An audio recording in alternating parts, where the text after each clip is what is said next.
Vice Presiden PLN Indonesia Power jadi tersangka korupsi PLTA Musi 11,6 miliar rupiah.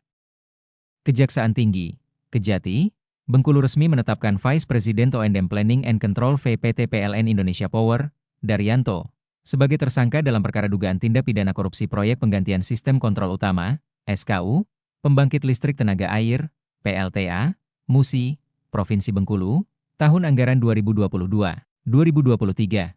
Penetapan tersangka tersebut dilakukan oleh penyidik Kejati Bengkulu setelah melaksanakan pemeriksaan terhadap Daryanto sejak Selasa, 10 Februari 2026, siang hingga Rabu, 11 Februari 2026.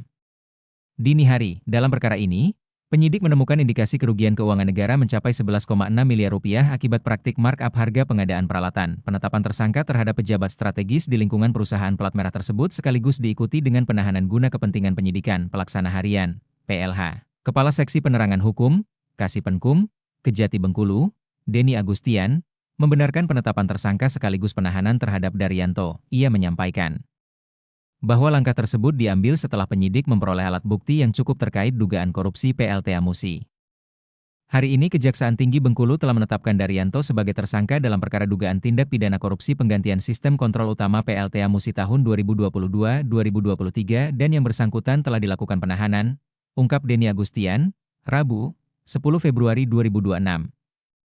Penahanan terhadap tersangka dilakukan berdasarkan Surat Perintah Penahanan Kepala Kejaksaan Tinggi Bengkulu Nomor Prin 189 L7 FD 202/2026 tertanggal 10 Februari 2026. Surat perintah tersebut kemudian dituangkan dalam berita acara pelaksanaan perintah penahanan pada hari yang sama. Tersangka saat ini ditahan di Rumah Tahanan Negara, Rutan, Kelas 2B Bengkulu. Penahanan dilakukan selama 20 hari ke depan dan dapat diperpanjang sesuai dengan ketentuan peraturan perundang-undangan, kata Denny. Terpisah, Kepala Seksi Penyidikan Kejati Bengkulu, Pola Martua Siregar, menyatakan bahwa dalam perkara dugaan korupsi PLTA Musi ini, penyidik menilai tersangka memiliki peran sentral sejak tahap perencanaan proyek. Menurut Pola, saat proyek berlangsung, Daryanto menjabat sebagai Senior Manajer Perencanaan dan Engineering Unit Induk Wilayah Sumatera Bagian Selatan, UIK SBS. Dalam kapasitas tersebut, tersangka memiliki kewenangan menyusun dokumen perencanaan pengadaan penggantian sistem kontrol utama PLTA Musi.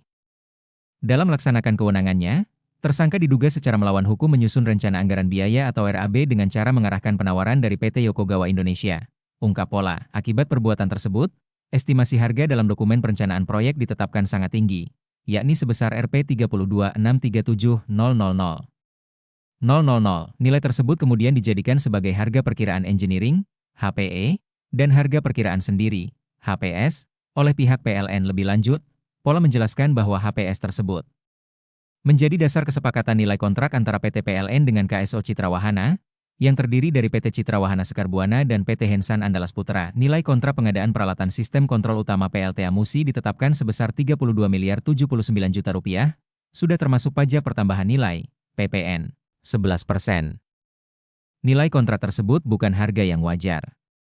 Harga itu merupakan hasil markup dengan keuntungan melebihi 10% yang telah ditentukan oleh pihak-pihak tertentu, kata Pola. Fakta penyidikan menunjukkan adanya perbedaan yang sangat signifikan antara harga kontrak dengan harga real peralatan. Berdasarkan hasil pemeriksaan, harga jual sebenarnya peralatan sistem kontrol utama dari PT Yokogawa Indonesia kepada KSO Citra Wahana hanya sebesar Rp17.232.750.000, termasuk PPN 11%. Selisih harga tersebut dinilai sebagai keuntungan yang tidak wajar bagi pihak penyedia sekaligus menimbulkan kerugian keuangan negara. Dari rangkaian perbuatan tersangka, penyidik menghitung potensi kerugian negara mencapai Rp11.667.250.000.